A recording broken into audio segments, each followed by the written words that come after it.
Esses 7 dias estaremos estudando sobre a dispensação. O que mais o dicionário nos traz? Que dispensação é dispensação de bens, dispensação de tarefas, dispensação de bonificações, espaço de tempo em que o ser humano passa a ser submetido para demonstrar sua obediência a Deus. Então, o dicionário nos deu essa seguinte resposta para a palavra dispensação. E nós vamos estar estudando nesses 7 dias as 7 dispensações que a Bíblia nos fala, começando hoje pela dispensação da inocência. Nós vemos que o livro de Gênesis, amados, ele não tenta provar nada para o ser humano. Embora as pessoas buscam, tentam explicar, tentam dizer, apenas o livro de Gênesis eles vêm nos afirmar. Moisés, ele nos escreve, é uma afirmação sólida e bem estabelecida sobre a verdade, uma verdade que ela é aceita pela fé. Como fala da criação do mundo, a criação da própria natureza, o próprio Deus o criou. Gênesis 1:1, no princípio criou Deus os céus e a terra, sem contestação.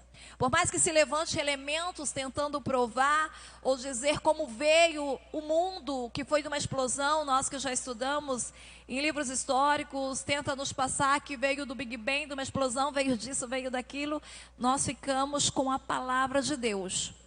No princípio criou Deus os céus e a terra. E nessa parte, como ele fala da inocência, que seria essa dispensação da inocência? Essa dispensação, ela é chamada de dispensação da inocência porque diz respeito ao período que compreende desde a formação do homem até o momento que ele teve o conhecimento do pecado. Diz respeito ao tempo ou período que o ser humano, homem ou mulher, era inocente no jardim do Éden, o qual vou tentar me ater um pouquinho nesta noite. A parte que o homem foi formado inocente, livre, sem pecado, lá no jardim do Éden. Então, quando nós decorremos, amados, no livro de Gênesis, no capítulo 1, vendo Deus formando, criando o mundo, por mais que quando nós estudamos, até mesmo nos nossos livros didáticos, cada um tenta provar de uma certa forma como houve, como fez, quais os elementos básicos usados. Gênesis não quer provar nada, ele apenas diz que Deus disse, e haja, e houve. Haja luz, e houve luz.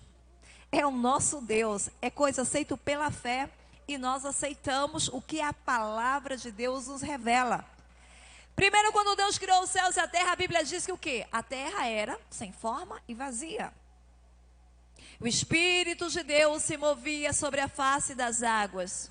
E disse Deus, haja luz. E houve luz.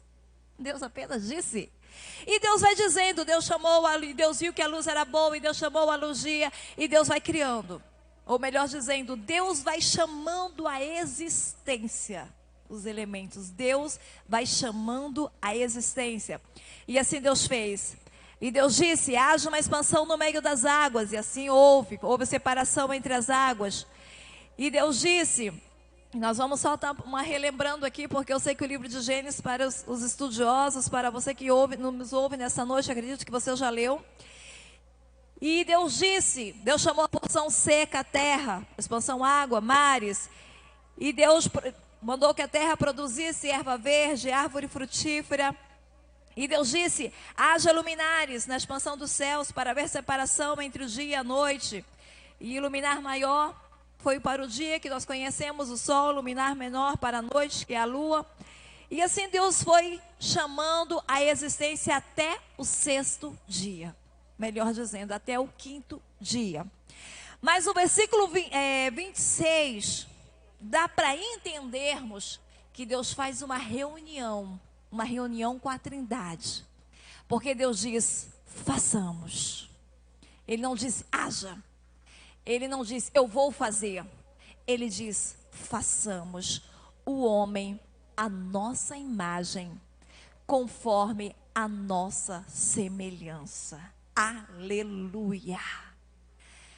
No homem, criação, coroa da criação de Deus, Porque até aqui o Senhor tinha dito para tudo haja. Neste momento não, ele diz, façamos o homem à nossa imagem e semelhança. E o Senhor começa a delinear este homem, a criar, a pensar este homem, aleluia. E o Senhor já pensa em tudo o que Ele vai dar para este homem, Ele vai dar domínio e autoridade. Porque enquanto ele está ali na reunião, decidido como fazer, ele já vai dizendo, este homem, ele vai dominar sobre os peixes do mar, sobre as aves do céu, sobre o gado, sobre toda a terra e sobre todo réptil. E o versículo 27 diz que criou Deus o homem, a sua imagem, a imagem de Deus o criou. Eu fico com esse versículo. Você que me ouve nesta noite, me desculpa, se você quiser ser descendente do macaco, eu sou de Deus. Imagem e semelhança do Criador. Aleluia. E a nossa mente que viaja, eu comecei a imaginar Adão, criado por Deus. Um homem bonito, né, Thaís?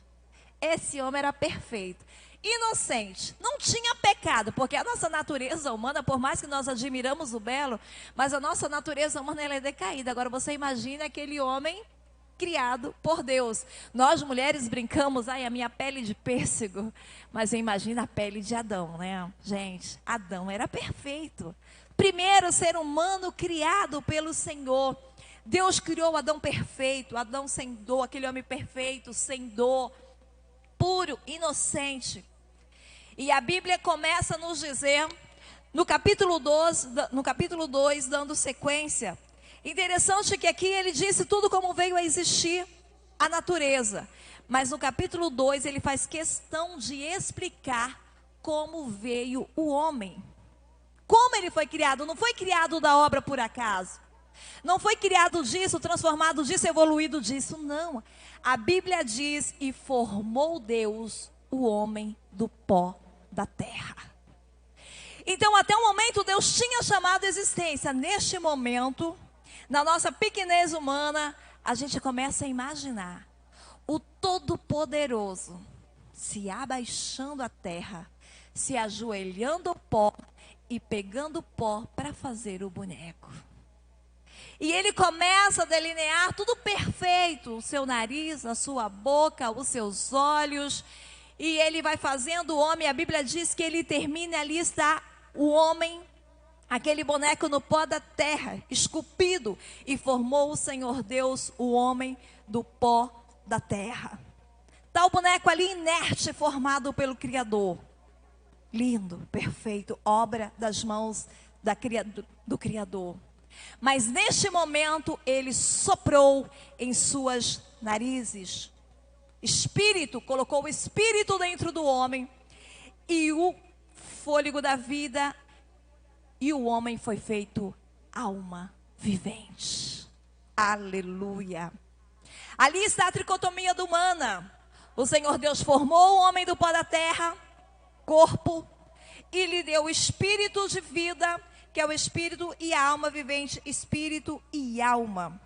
A tricotomia humana que nós sabemos, o homem é formado de espírito, alma e corpo.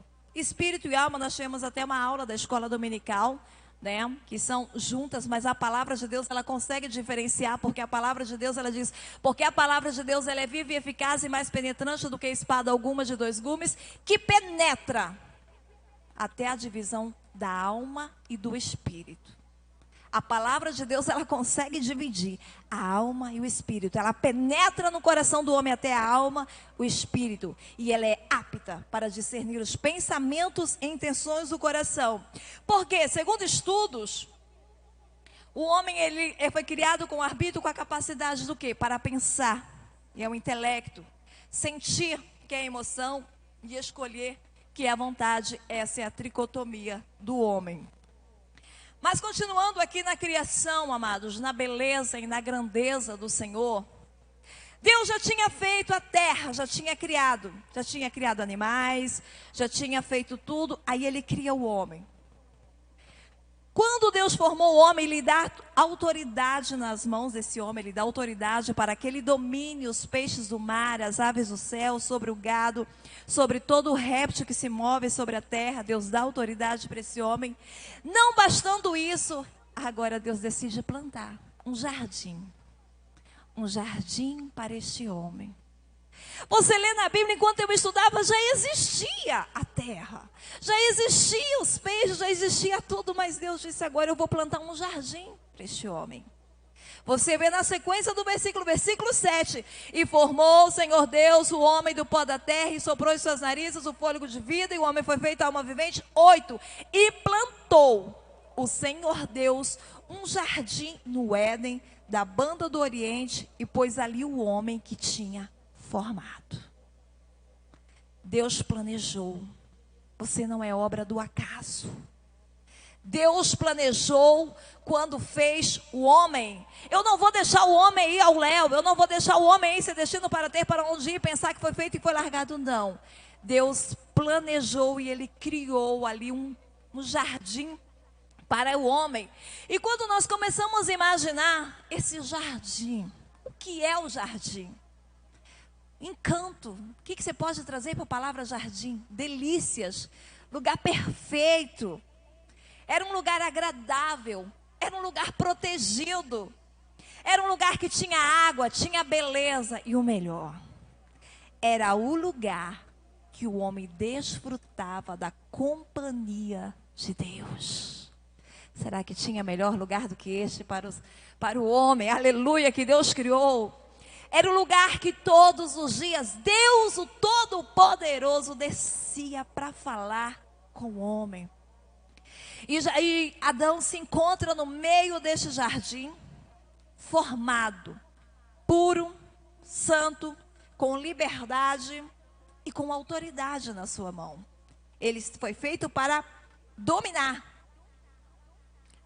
E lá estava Adão no meio do jardim. Nós vamos ver no decorrer do capítulo, né, como foi feito esse jardim. Quando a gente lê a Bíblia, a gente viaja um pouco. Deus coloca um rio no meio do jardim. Tinha muito ouro. Você já começa a imaginar esse muito ouro no meio do jardim. Queria estar lá. Mas amém. Olha que privilégio todo o que Adão viveu, né? E ele estava posto no meio desse jardim. Porém, Deus coloca Adão no meio do jardim e Deus dá uma ordem para Adão. Nós sempre falamos que o homem ele é formado de livre-arbítrio. E quando eu estudava, um estudioso, ele trouxe algo que eu achei interessante, não me aprofundei, mas apenas eu achei interessante a colocação dele sobre arbítrio. Deus formou o homem com arbítrio, não livre-arbítrio. Porque arbítrio é vontade própria, independente, com responsabilidade. Deus deu liberdade, mas deu para ele responsabilidade. Segundo esse estudioso, ele diz que o único que tem livre-arbítrio é Deus, porque é um poder de decisão livre, sem constrangimento ou coerção exterior. Falando bem que eu estava estudando, pesquisando, e eu vi um estudioso fazendo essa colocação. Porque o que Deus coloca, ninguém vai contender com o Todo-Poderoso. Um exemplo da Bíblia. A Bíblia diz que o lago de fogo foi criado para o diabo e seus anjos. Ponto final. Ninguém vai questionar por que foi criado, quem criou, como é. Ponto final. Isso é um livre, segundo o estudioso, esse é um livre-arbítrio. Sem coerção. Deus fez e acabou. O homem não. Você tem liberdade de fazer o que você quiser. Mas você tem responsabilidade. Sabendo que de tudo que você faz, você tem consequências. Posso matar alguém? Posso. E depois? Vou presa? Posso comer à vontade? Comer o que eu quiser, o tanto que eu quiser? Pode. O que vai acontecer? Você vai ficar obesa, provavelmente vai adoecer e vai morrer na sua obesidade. Então, tudo que nós fazemos, nós temos que ter responsabilidade, porque tem consequência. Então, Deus coloca Adão no jardim do Éden, dá toda a liberdade, mas Deus dá uma responsabilidade para ele. Versículo 16. E ordenou o Senhor Deus ao homem, dizendo: de toda árvore do jardim comerás livremente, mas da árvore da ciência do bem e do mal, dela não comerás, porque no dia que dela comerdes, certamente morrerás. Responsabilidade Deus estava dando para Adão naquele momento. Até então, Adão, criatura perfeita de Deus, filho de Deus, inocente, no jardim do Éden, perfeito, andava livremente, falava com Deus, dominava tudo que a existência que existia, mas ele tinha uma responsabilidade. E a Bíblia nos fala, como todos conhecem a história, né? A serpente, uma das mais audaciosas dos animais criados até então, né? Ela, quando eu estava estudando, eu comecei a imaginar ali o diabo se apoderando daquela serpente, porque eu não gosto de serpente não, mas quem gosta das suas cobras dentro de casa, fica à vontade. Mas a Bíblia diz que a serpente, ela era mais astuta que todas as alimárias do campo que Deus tinha feito. Quem tinha feito a serpente? Deus. Deus tinha feito a serpente. Porém, até então, tudo era puro. Mas o diabo já existia, o mal já existia. E ela se apodera da mulher, eu já estou no capítulo 3. Quando ela se apodera da mulher e começa naquele diálogo, é verdade que vocês não podem comer de nada que tem no meio do jardim. E ela vai lançando ali a sua seta, o seu veneno. Por isso que quando alguém é mau, alguém diz essa cobra, lançando o seu veneno, né? Porque olha aqui, nós vemos isso na Bíblia. Já começou a lançar o seu veneno. É verdade que não pode comer nenhuma árvore do jardim? E Eva disse não. Nós podemos comer tudo que tem no jardim. Nós não podemos apenas comer da árvore que está no meio do jardim. Porque no dia que nós comermos dela, nós vamos morrer.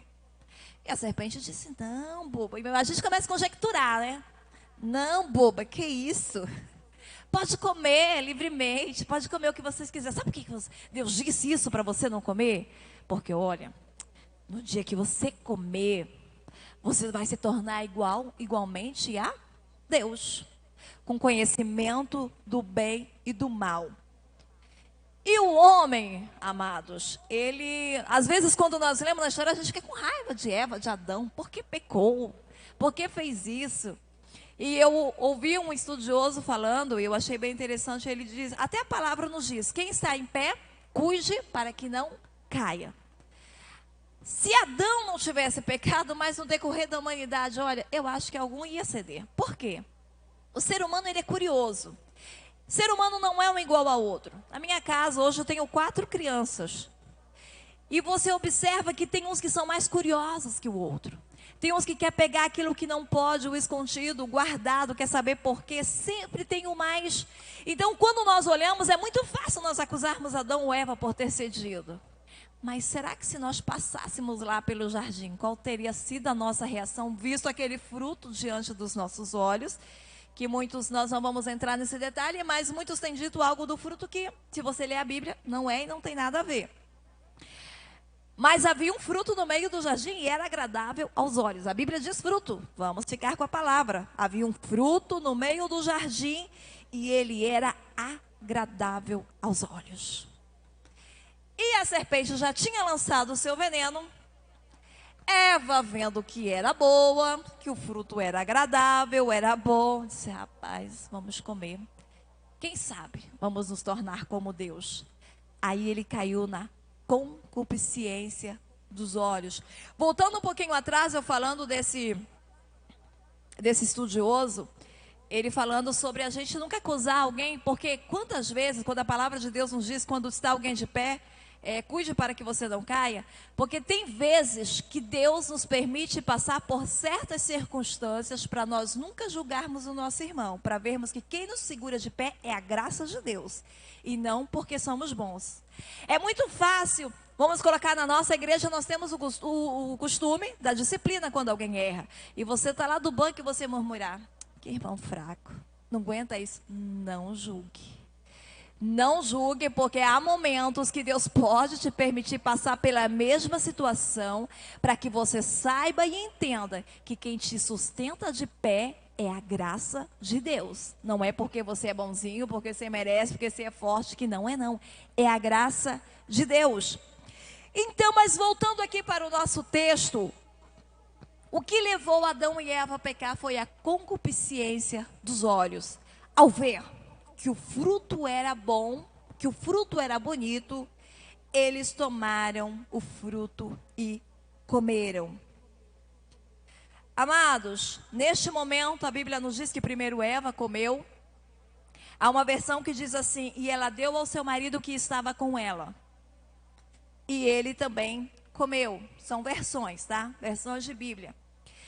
Enfim, os dois comeram do fruto. Agora o Criador largou a criação fora de mão. A partir do momento que eles comem do fruto, nós sabemos que eles saem do período da inocência, porque eles pecam contra o Todo-Poderoso. O pecado da desobediência é levado pela concupiscência dos olhos. Pecaram contra o Todo-Poderoso e eles se escondem, porque eles veem que eles estão nus. E aí o Todo-Poderoso viu, porque Ele é Deus. Talvez na nossa pequenez humana a gente olharia: já que você pecou, quero nem olhar para a sua cara, quero nem te ver. Mas você vê lá no versículo 8, Deus descendo para falar com Adão. Deus não abandonou ao léu a criatura. Eu já estou para fechar o tópico, porque para não adentrar nas outras dispensações, mas eu preciso fechar esta parte, tá? Para deixar para a próxima dispensação de amanhã. E aí, quando o homem peca, amados, essa parte que é linda do Todo-Poderoso, que você enxerga quão grande é o amor de Deus para conosco. A criatura pecou.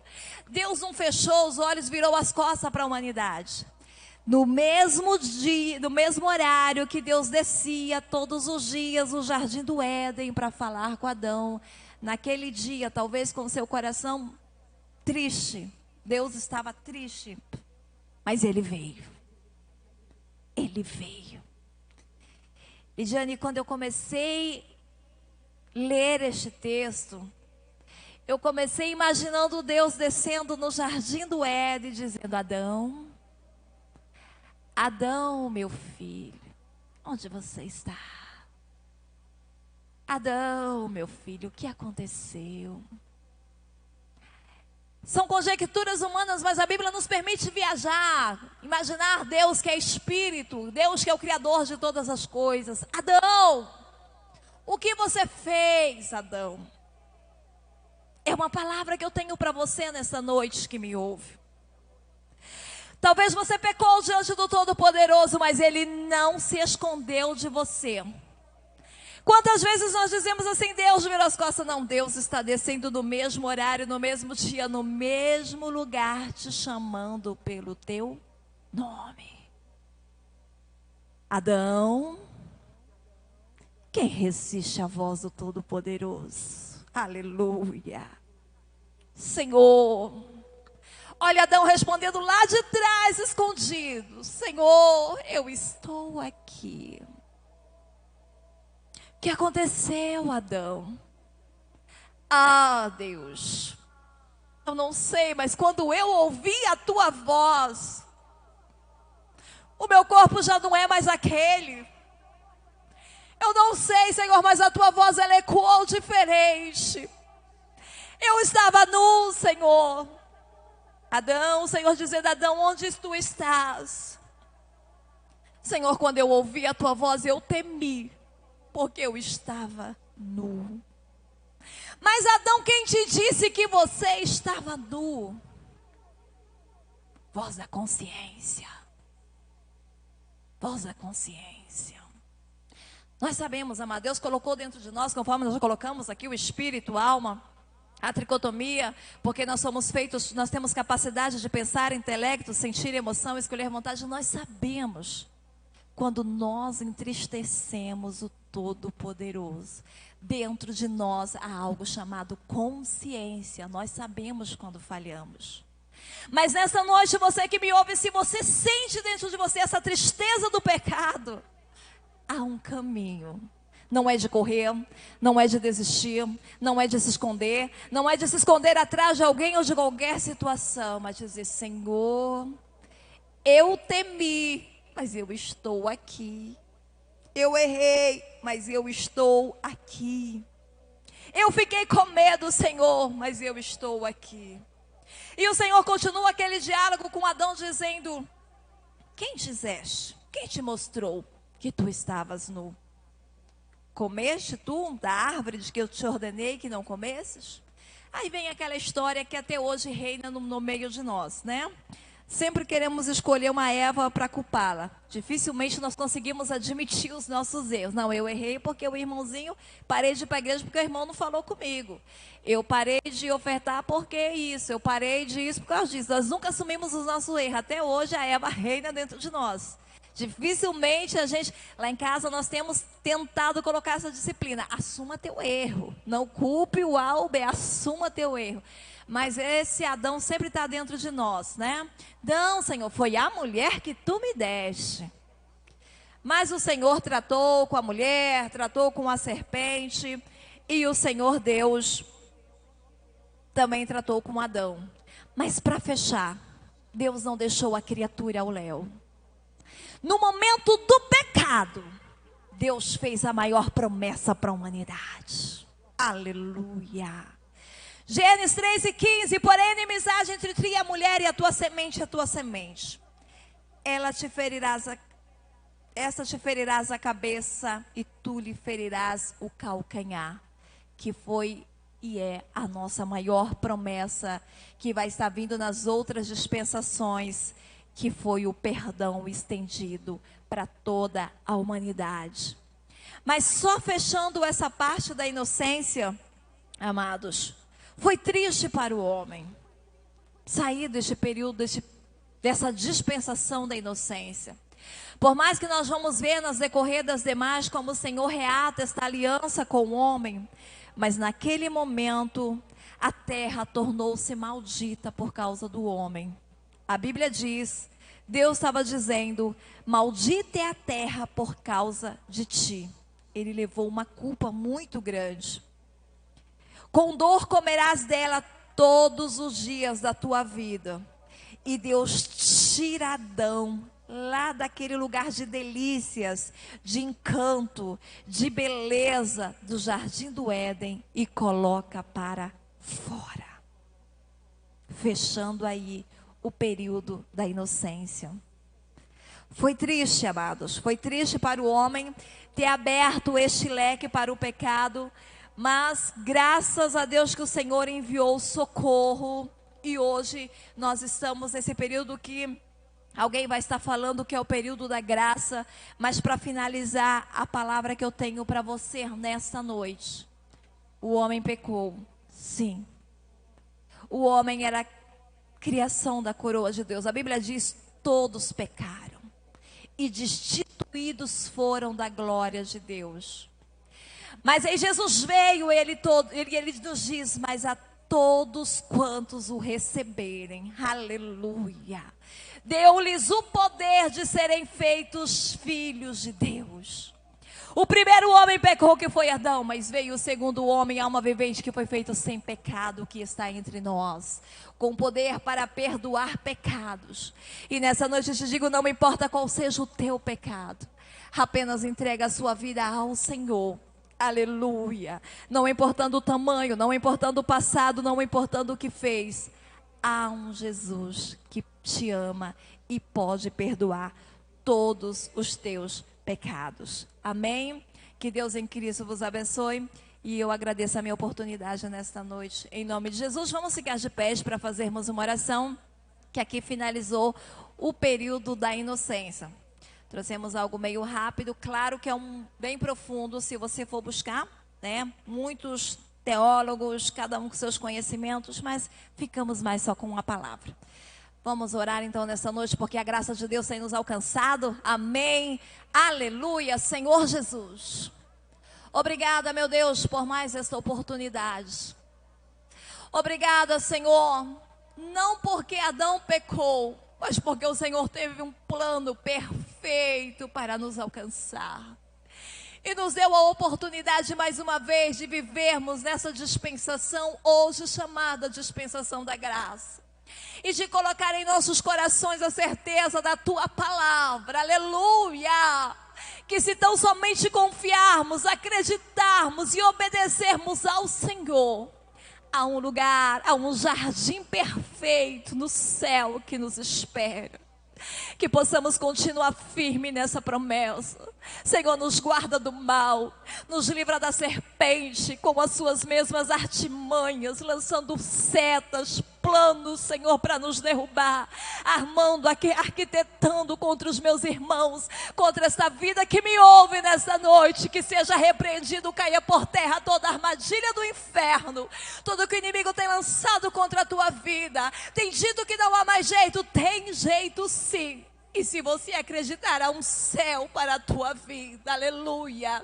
Senhor, eu oro por esta vida nesta hora. Continue dando graça a cada um dos meus irmãos que ainda vai ministrar no decorrer destes dias, Senhor. Recebe a nossa gratidão e a nossa oração nesta noite, em nome de Jesus. Amém. Amém.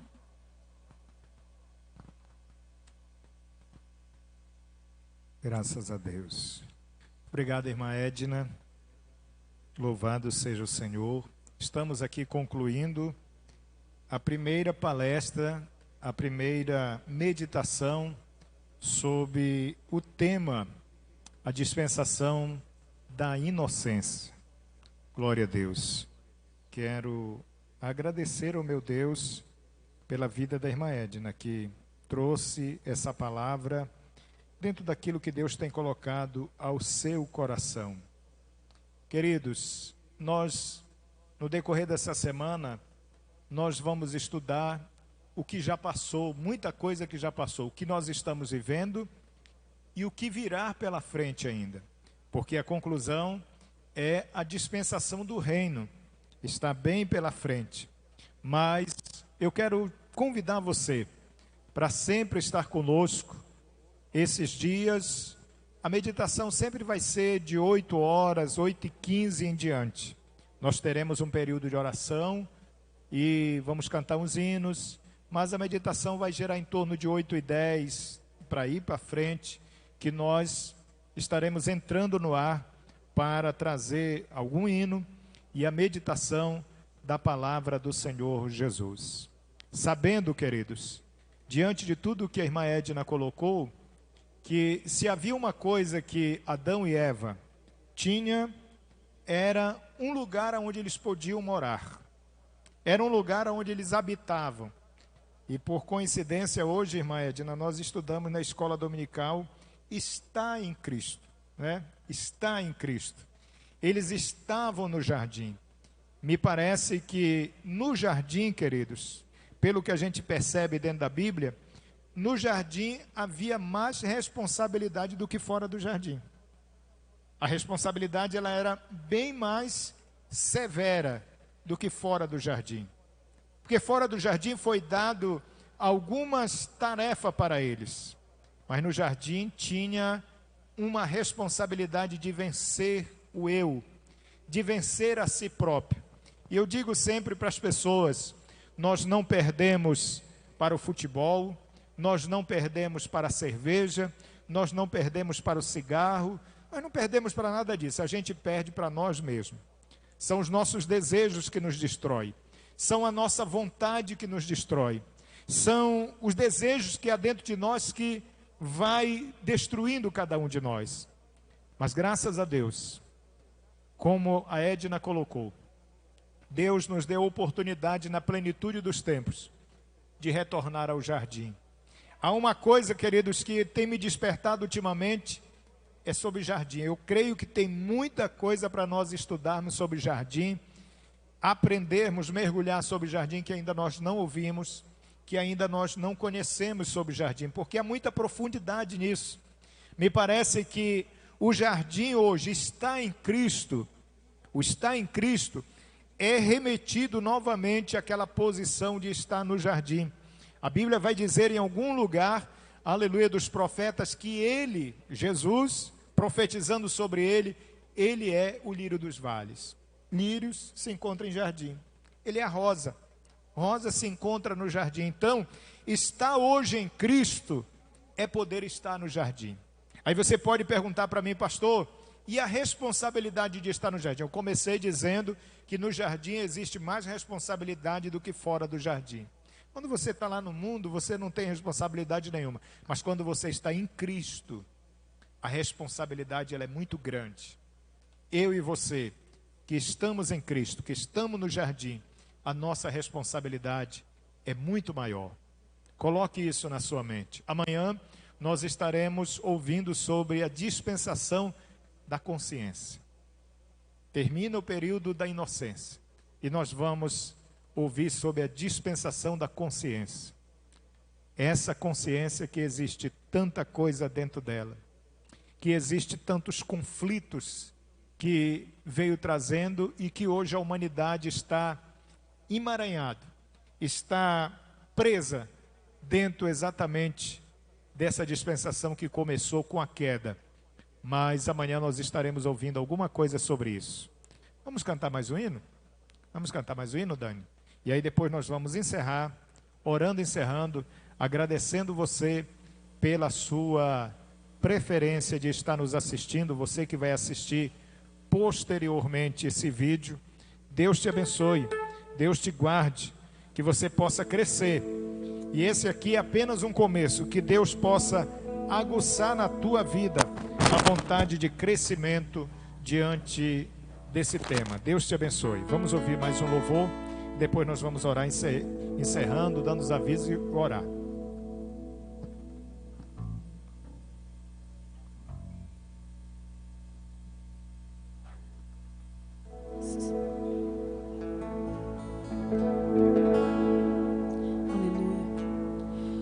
Meu orgulho me tirou do jardim,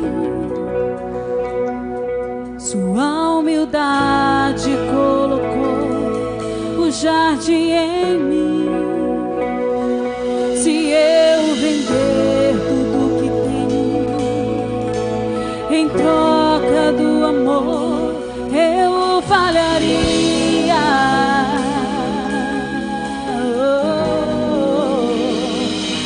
Pois o amor não se compra e nem se merece.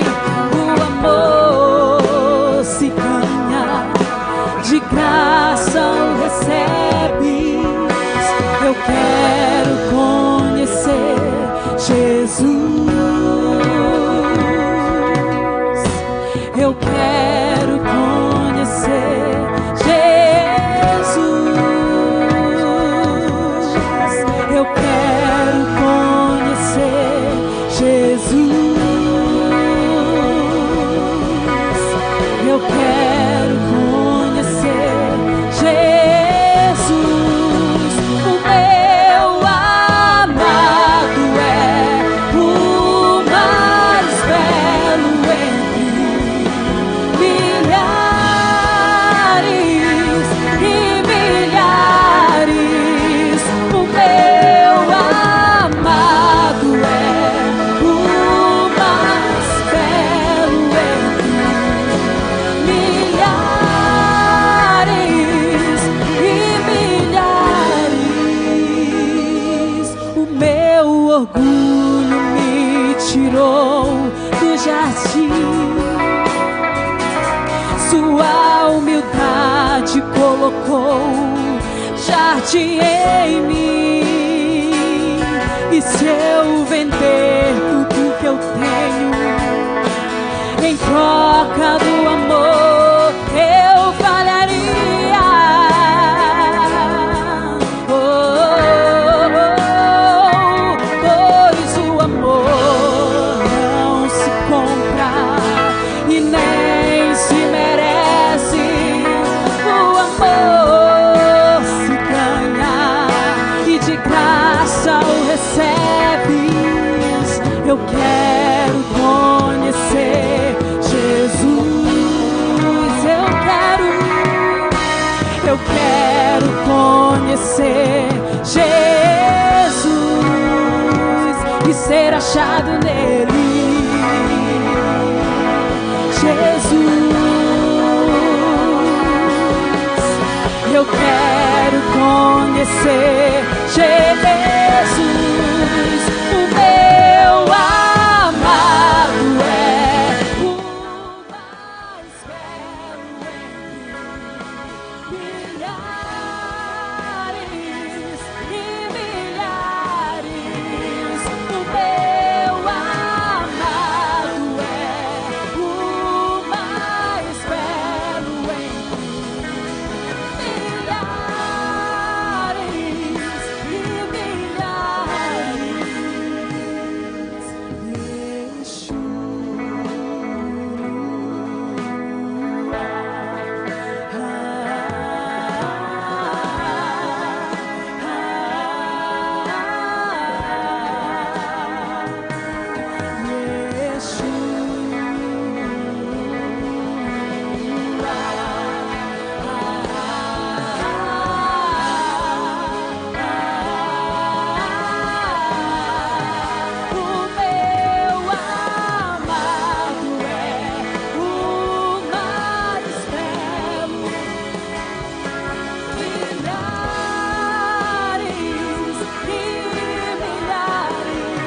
Amém. Graças a Deus. Obrigado por todos aqueles que estão nos acompanhando. Continue. Ficaremos aqui até ao sábado. Todos os dias vai haver uma meditação. No sábado será a última meditação, que é a meditação do reino ou do milênio. Que Deus nos abençoe e aproveite a oportunidade de crescer, de relembrar alguma coisa que você pode relembrar. Eu sempre costumo dizer que tudo que nós ouvimos, alguém já falou algum dia. Tudo que nós ouvimos, alguém já falou. Tudo que nós falamos, mas sempre é bom relembrar, sempre é bom ouvir de novo. Quero convidar você que está em casa para nós orarmos, encerrando essa programação. Os irmãos que estão aqui presentes, amanhã, se o Senhor permitir, às 5 horas da manhã, nós estaremos aqui orando ao Senhor Jesus, pela nossa finalidade, que é orar pela paz de Jerusalém. Senhor Jesus, obrigado. Em nome do Eterno, quero te agradecer pelo primeiro dia de campanha que está se encerrando hoje com a meditação agora, Senhor. Receba o nosso louvor, abençoa meus irmãos que estão em casa acompanhando essa programação, aqueles que não podem estar em um templo amanhã, mas que pode estar na sua casa orando a partir das 5 horas da manhã. Deus, nós queremos fazer uma fileira, nós queremos fazer um batalhão de intercessores, Pai, buscando a Tua presença por essa finalidade que a igreja tem de todos os anos. Abençoa a irmã Edna, Senhor, guarda a irmã Edna, guarda os demais palestrantes que trarão a Sua palavra aqui no decorrer da semana. Guarda cada um de nós e que todos nós possamos crescer dentro do tema que nós estamos estudando. Em nome de Jesus, abençoa todos nós. Dá-nos uma semana de paz, a Tua igreja, em nome de Jesus. O amor de Deus nosso Pai, a graça de nosso Senhor Jesus Cristo, a comunhão e a consolação do Espírito Santo, seja com todo o povo de Deus aqui na terra, hoje para todo sempre, e a igreja do Senhor Jesus diga amém e amém. Está encerrado. Deus abençoe a todos, em nome de Jesus.